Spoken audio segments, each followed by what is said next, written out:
Welcome to Esoteric-Truth Radio, the show without fear. There is no topic forbidden to us as we delve into the realms where no one else will go. Join us while we touch upon the issues others won't discuss. We are Esoteric-Truth Radio.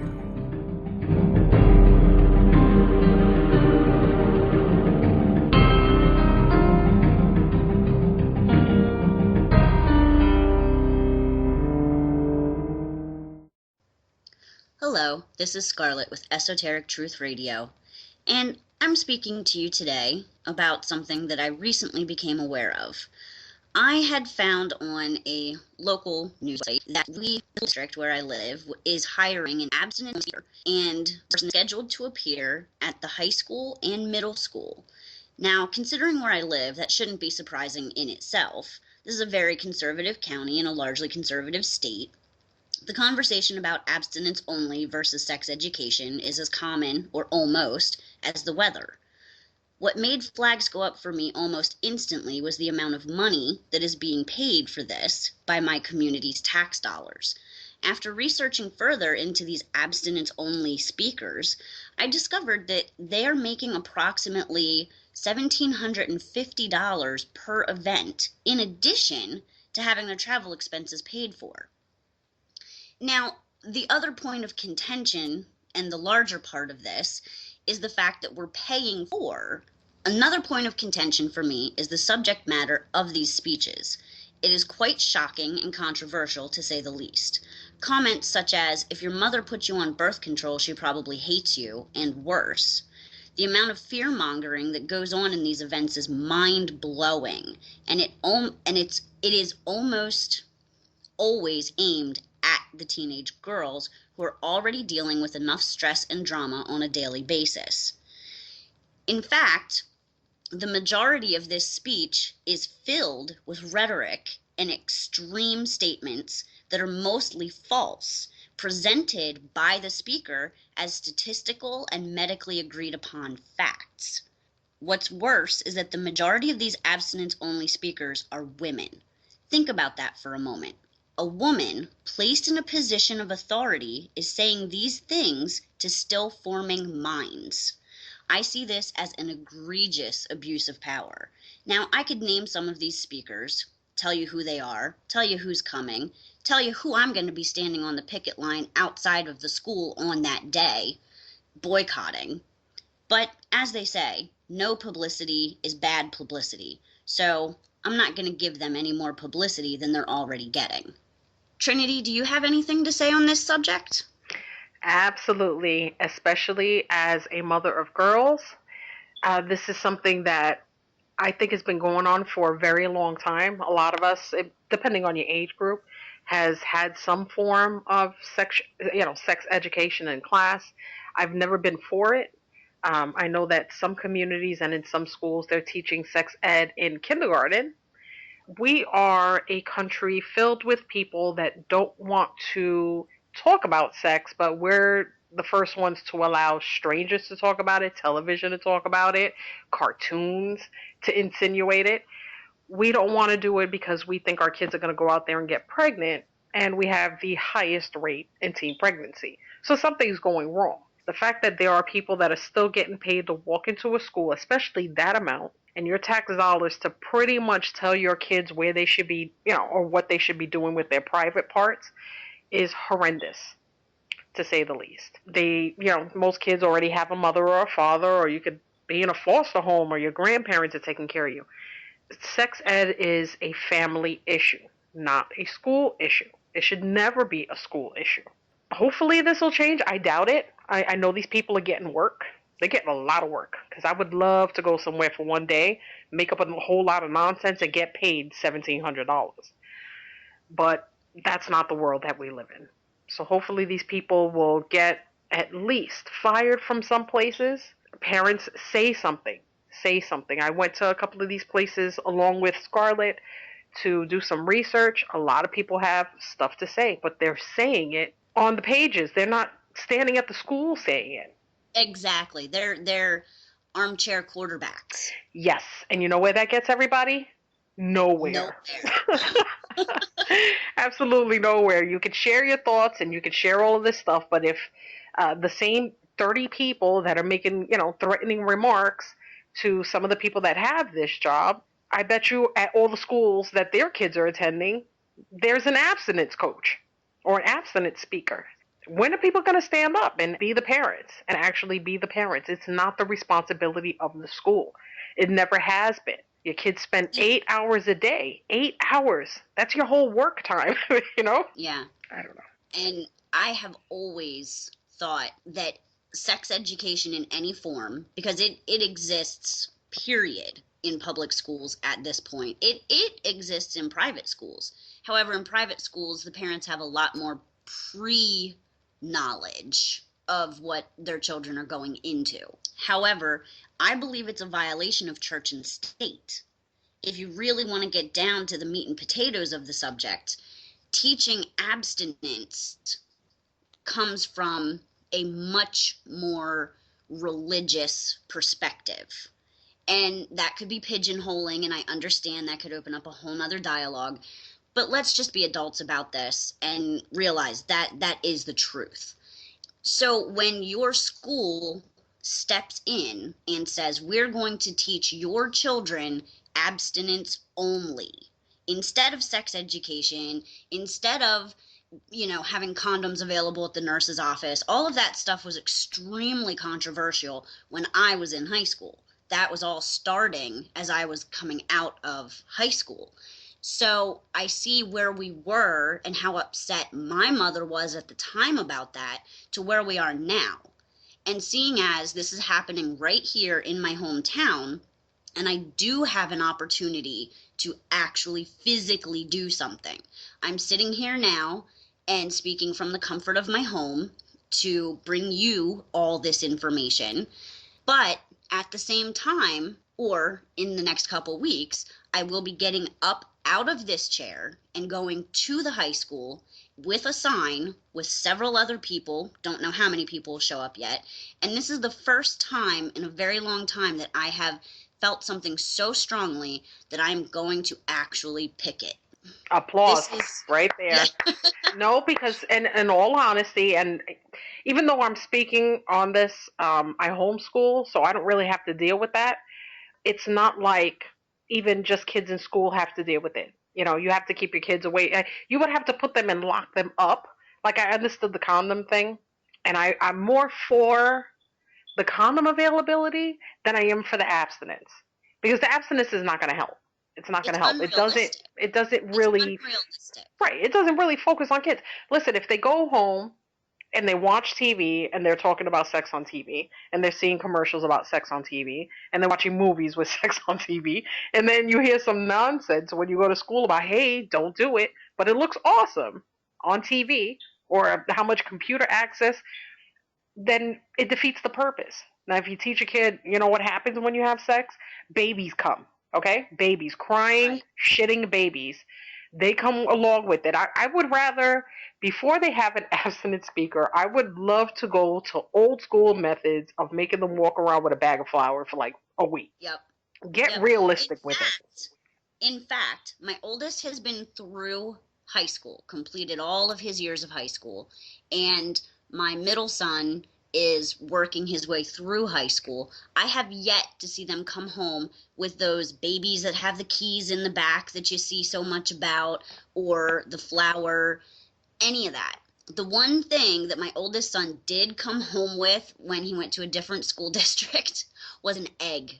There you go. Him and his now girlfriend, which I'll point out, and it's very ironic, they were partnered for this project of taking care of the egg. And that's how they first started talking. Aww. And they first started talking over their imaginary baby.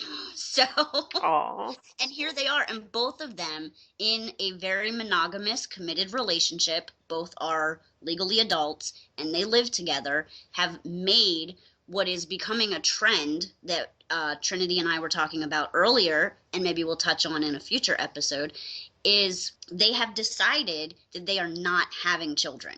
Not just not having children now while they get on their feet, but they are not having children, period. Not bringing any more human beings into the world the way it is now. Right. So, and that came from me, and that came from his girlfriend's family.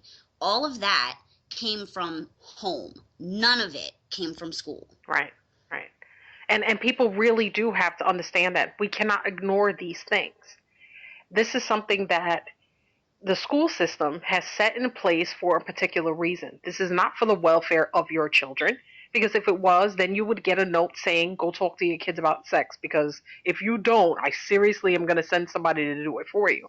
Those aren't the letters parents are getting. They're getting the letters to say, we don't think that you have enough brains to put this together and explain it to your child on your own. So what we're going to do is we're going to do it for you so that you can sit back and not worry about it, because we got it under control. We're going to let some random person that we don't know, if they're only there for a day, then you don't know who the hell you're hiring. We're going to get somebody to come over here and try to make sense, which, as you pointed out at the beginning of this, half of it was bullshit. Then we have to figure out, then your kid comes home and is like, oh, do you hate me? You're like, where the hell did you get that from? You got it from school. You're getting it from school. And then parents want to complain afterwards. Because if you're saying that there was condoms, damage is done. Yeah, of course the damage is done. They're walking away with the false information. Now, there are both male and female speakers, as we did our research into this. Now, with the male counterparts, mind you, this is the new forming mind of children, and they're trying to comprehend how they feel. Because I guarantee you, in the beginning of this conversation, it's not, teaching kids about your body and how it's growing and why you might even have these reactions or anything like that. It's pretty much, listen, stuff goes into stuff. Shit happens. My big concern is that they focus on the personal culpability of STDs. And then they talk about the ramifications, falsely, I might add, of these STDs, and they're not focusing on the very human aspect of bringing new life into the world, and your charge from then forth, like forever, right, of this new human life. Right. And that to me is the biggest reason to abstain from sexual intercourse. I'm not even going to say sexual activity. I have a whole different viewpoint on that. But point being, that is that. If you bring another life into this world, you are altering everybody around you's life indefinitely, including the new life you're bringing in. That's not being discussed. I personally feel like if you get an STD after I have told you time and time and time again, as your mother, what could happen, then guess what? That's on you. Now you're going to have to deal with that. But for the speaker to be there and to be being paid these outrageous amounts of taxpayer dollars to educate falsely our children on these topics is really avoiding the main problem that happens as a result of teenage sexual intercourse. Okay, I'm gonna run with that and go with an example. I know everyone at one point in time. I no longer watch television in that sense. I used to watch Jerry Springer years and years and years ago, and they always had women on that would have to take paternity test after paternity test after paternity test. Because, okay, if you explain that, I had explained this to my daughter as she got older, that if your parent properly told you how pregnancy actually works, besides intercourse, but how a woman's body functions, some of those women wouldn't have had to take 20 dudes to TV. There's only a certain amount of time. You know what I mean? It's serious. I mean, really, we really work like timers. That means that there's no way you could think there's 20 dudes. It just doesn't. We don't even work like that. But yet, these women come and they embarrass themselves and their children for the rest of their lives because nobody sat down for 5 seconds and explained to them how to take care of themselves. Okay, to discuss sex with a child, and I'm going to say child, because to me, if the state is considering having an adult conversation with a child, and they don't even consider them adults till they're 18, then that should probably be one of the topics parents bring up for any sex education class. This shit shouldn't be discussed unless a parent is completely for it and has to really understand what they're discussing. Right. But the fact that they would get an auditorium filled with children to discuss this, while the girls are sitting there and not understanding how they work. The boy is standing there and sitting there and they don't understand how they work. What do you think is going to keep happening? We're going to keep getting dum-dums on TV discussing things that anybody with just half a parent, you could get a book. You can get a book, you can get a video. We have the internet. It's not just for cat videos. There's all kinds of stuff going around. There's all kinds of information out there. For people that are looking for it, it's really not that hard. But when you put kids and then you want to judge them, okay, because it sounds like these abstinent speakers are judging the children. You don't judge them because you don't live with them. And the parents as well. Okay, but the parent, let me tell you, I get that, but if there's an abstinent speaker at the school, then you need to judge the parents because that means that somebody didn't say anything, okay? Because it doesn't, even if you go by yourself, let's say you go by yourself to the school and you're like, I'm not having this, nobody's going to listen to you. You need everybody in unison to agree that this is a parent's thing. This is not a school issue. It's never been a school issue. But you know what? That gets into a really serious slippery slope when you start discussing what the school is allowed and not allowed to do. Very slippery slope. If they don't want to discuss anything with the children, especially health education, first of all, if girls understood what menstruation does, and how long between one period and another period you can actually have a baby, some of these chicks wouldn't bring 20 guys. But There's you know no way. The sad fact, though, is there are still some girls that would bring 20 guys. Yeah. No, I wasn't going to bring that up. Yeah, that's really sad. Okay, because even though we know that's a couple of days up to a week's time, there's girls out there, 16 and 17-year-old girls out there that are doing about 20 dudes a week. Okay, those are the parents that don't need an abstinence speaker. Those are the parents that need to to get hit in the face with a truck. Those are the parents that need child services. And no, but those aren't the ones that are visiting. And we're going to definitely do an episode about child services. But for right now, we understand that there are people going to schools and maybe you're not getting that note. Maybe your kid had a busy day and forgot to give you that note. Pay attention. Find out, say, oh, yeah, no, sign this. Find out if your school, even if somebody already went to your school or somebody's on their way, call the school, take you 5 seconds and ask them, if there's any kind of thing like this, do we get a note? Yeah. Was there a letter sent out? Or for the future. Somehow, some way, the information did have to get out in order for the local online newspaper to have picked the story up. Right. However, I don't have children that are actively attending the middle school or the high school. So if there was a letter sent home, I did not receive it. My middle son is still technically in the district. However, they don't send me anything for him anymore. Anybody who listens regularly knows there's a whole situation there. Basically, the crux of it is I will do that. I'll actually do that today.